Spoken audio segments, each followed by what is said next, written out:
Hi dears, എല്ലാവരും happy അല്ലേ? Welcome to our channel. നമ്മൾ ഇന്ന് മുട്ട ഉപയോഗിക്കാതെ റവ കൊണ്ടുള്ളൊരു കേക്കാണ് ഉണ്ടാക്കാൻ പോകുന്നത്.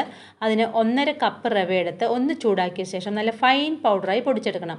അതിലേക്ക് 1/2 കപ്പ് മൈദ കൂടി ഇട്ട് നല്ലപോലെ ചലിക്കണം. ഒരു 2-3 പ്രാവശ്യം ചലിച്ചെടുക്കാം. അധികം പുളിയില്ലാത്ത 1/2 കപ്പ് തൈര് നല്ലപോലെ ബീറ്റ് ചെയ്ത് ഒരു ബൗളിലേക്ക് ഒഴിക്കണം. അതിലേക്ക് 1 കപ്പ് പൊടിച്ച പഞ്ചസാര ഇട്ട് നല്ലപോലെ മിക്സ് ചെയ്യുക. ഇനി ഇതിലേക്ക് 1/2 കപ്പ് സൺഫ്ലവർ ഓയിൽ അല്ലെങ്കിൽ ഉരുക്കിയ നെയ്യും കുറച്ച് ഉപ്പും ഇട്ട് നല്ലപോലെ മിക്സ് ചെയ്യണം. എണ്ണ പുറത്ത് കാണരുത്. ഇതിലേക്ക് നമ്മൾ ചലിച്ച് വെച്ച കൂട്ട് കുറച്ചായി ഇട്ട് ഒന്ന് ഇളക്കണം. ഒരേ ഡയറക്ഷനിൽ കട്ട് ആൻഡ് ഫോൾഡ് മെത്തേഡിൽ വേണം ഇളക്കി കൊടുക്കാൻ. നമ്മൾ ഉപയോഗിച്ച തൈരിന് പകരം വേണമെങ്കിൽ 2 മുട്ട ചേർത്ത് കൊടുക്കുക കേട്ടോ.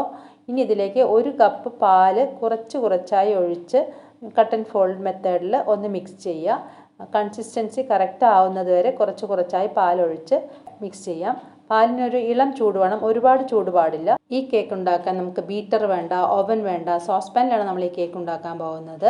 ഈ കേക്കിൻ്റെ ബാറ്റർ കൺസിസ്റ്റൻസി കറക്റ്റ് ആയിട്ടുണ്ട്. ഇനി അരമണിക്കൂർ ഇത് അടച്ച് മാറ്റി വയ്ക്കാം. കുറച്ച് ടൂട്ടി ഫ്രൂട്ടി എടുത്ത് അതിലേക്ക് 1 ടേബിൾ സ്പൂൺ മൈദ ഇട്ട് നല്ലപോലെ മിക്സ് ചെയ്യുക. കേക്കിൻ്റെ അടിയിലേക്ക് പോവാതിരിക്കാനാണ് നമ്മളിങ്ങനെ ചെയ്യുന്നത്. 1 ടീസ്പൂൺ ബേക്കിംഗ് പൗഡറും 1/2 ടീസ്പൂൺ ബേക്കിംഗ് സോഡ എടുത്ത് ഒരു ബൗളിൽ മിക്സ് ചെയ്ത് വയ്ക്കാം. നമ്മുടെ കേക്ക് ബാറ്റർ അരമണിക്കൂറായിട്ടുണ്ട് മാറ്റി വെച്ചിട്ട്. നല്ല തിക്ക് ബാറ്റർ ആയിട്ടുണ്ട്. ഇനി ഇതിലേക്ക് കുറച്ച് ചൂട് പാലൊഴിച്ച് ഒന്നുകൂടി മിക്സ് ചെയ്യുക. കേക്ക് ബാറ്റർ കറക്റ്റ് കൺസിസ്റ്റൻസി ആയിരിക്കണം. ഇതിലേക്ക് 1/4 ടീസ്പൂൺ പൈനാപ്പിൾ എസൻസ് ഞാൻ ഒഴിച്ചിട്ടുണ്ട്. നമ്മൾ നേരത്തെ മിക്സ് ചെയ്ത് വെച്ച ടൂട്ടി ഫ്രൂട്ടിയും ബേക്കിംഗ് പൗഡർ, ബേക്കിംഗ് സോഡ മിക്സും എല്ലാം ഇട്ട് പതുക്കെ ഒന്ന് മിക്സ് ചെയ്യുക. ഒരുപാട് ബലം പ്രയോഗിച്ച് മിക്സ് ചെയ്യരുത്. 1 ടീക്കപ്പ് ചൂടുപാല്, അതായത് 1/2 കപ്പ് പാല് ഞാൻ എടുത്തിട്ടുണ്ട്. അത് കുറച്ചായി ഒഴിച്ച് നമ്മുടെ കേക്ക് ബാറ്ററിന് കറക്റ്റ് കൺസിസ്റ്റൻസി ആവുന്നത് വരെ പതുക്കെ ഒന്ന് മിക്സ് ചെയ്ത് കൊടുക്കണം. കേക്ക് ബാറ്റർ കറക്റ്റ് കൺസിസ്റ്റൻസിയിലായിട്ടുണ്ട്. ഇനി കേക്ക് ടിൻ നേരത്തെ ഞാൻ ലൈൻ ചെയ്ത് വെച്ചിട്ടുണ്ട് ബട്ടർ പേപ്പർ വെച്ച്. അതിലേക്ക് കുറച്ച് ടൂട്ടി ഫ്രൂട്ടി ഇട്ട ശേഷം നമ്മുടെ ബാറ്റർ ഒഴിച്ച് കൊടുക്കാം. നമ്മുടെ sauce pan 10 minute low to medium ഫ്ലെയിമിൽ പ്രീ ഹീറ്റ് ചെയ്യാൻ വെച്ചിട്ടുണ്ട്. ബാറ്റർ ഒഴിച്ച ശേഷം ഒന്ന് തട്ടി കൊടുക്കാം. ഇത്ര പാല് ബാക്കി വന്നിട്ടുണ്ട്. ഇനി കേക്കിന് മീതെയും കുറച്ച് ടൂട്ടി ഫ്രൂട്ടി ഇട്ട് കൊടുക്കാം. ഈ പ്രീ ഹീറ്റ് ചെയ്ത് വെച്ചിരിക്കുന്ന സോസ് പാനിലേക്ക് നമ്മുടെ കേക്ക് ബാറ്റർ ഇറക്കി വെച്ച് 1 മണിക്കൂർ ലോ ഫ്ലെയിമിലേക്ക് ഇടാം. നമ്മുടെ കേക്കിന് നല്ല ഗോൾഡൻ കളർ വരണം. അപ്പോൾ നമുക്കൊന്ന് കുത്തി നോക്കാം. സ്ക്യൂറിൽ ഒട്ടി പിടിക്കുന്നില്ലെങ്കിൽ നമ്മുടെ കേക്ക് റെഡിയായി എന്നാണ് അർത്ഥം. ഇങ്ങനെ ഗോൾഡൻ കളർ വന്ന ശേഷം മാത്രമേ എടുക്കാവൂ. വൈറ്റ് കളർ ആണെങ്കിൽ നമ്മുടെ കേക്ക് വെന്തിട്ടില്ല എന്നാണ് അർത്ഥം.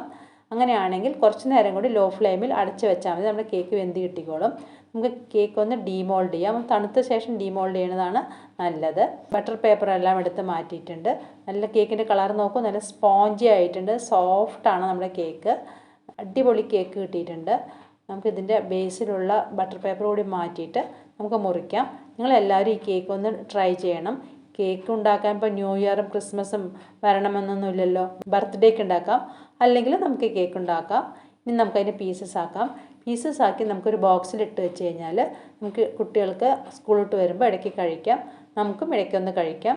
നല്ല സോഫ്റ്റ് ആൻഡ് സ്പോഞ്ചിയാണ്. നോക്കിക്കോളൂ, കേക്ക് കൈ കൊണ്ടൊന്ന് മുറിച്ച് കഴിഞ്ഞാൽ അങ്ങനെ പൊടിഞ്ഞു പോകും. അതാണ് അതിൻ്റെ കൺസിസ്റ്റൻസി. റവ ഉണ്ടല്ലോ നമ്മൾ കേക്ക് ഉണ്ടാക്കിയിരിക്കുന്ന, മൈദ അല്ലല്ലോ. അപ്പോൾ ഈ വീഡിയോ ഇഷ്ടമായെങ്കിൽ നിങ്ങളെല്ലാവരും ലൈക്ക് ചെയ്യണം, കൂട്ടുകാർക്കെല്ലാം ഷെയർ ചെയ്ത് കൊടുക്കണം, കമൻറ്റ് ചെയ്യണം. പിന്നെ സബ്സ്ക്രൈബ് ചെയ്യാതെ ആരെങ്കിലും കാണുന്നുണ്ടെങ്കിൽ സബ്സ്ക്രൈബ് ചെയ്യുക കൂടെ വേണം. നിങ്ങൾ ഈ കേക്ക് ഉണ്ടാക്കി നോക്കും എന്ന് വിശ്വസിക്കുന്നു. അടുത്ത വീഡിയോയിൽ കാണും വരയ്ക്കും bye. Thank you for watching.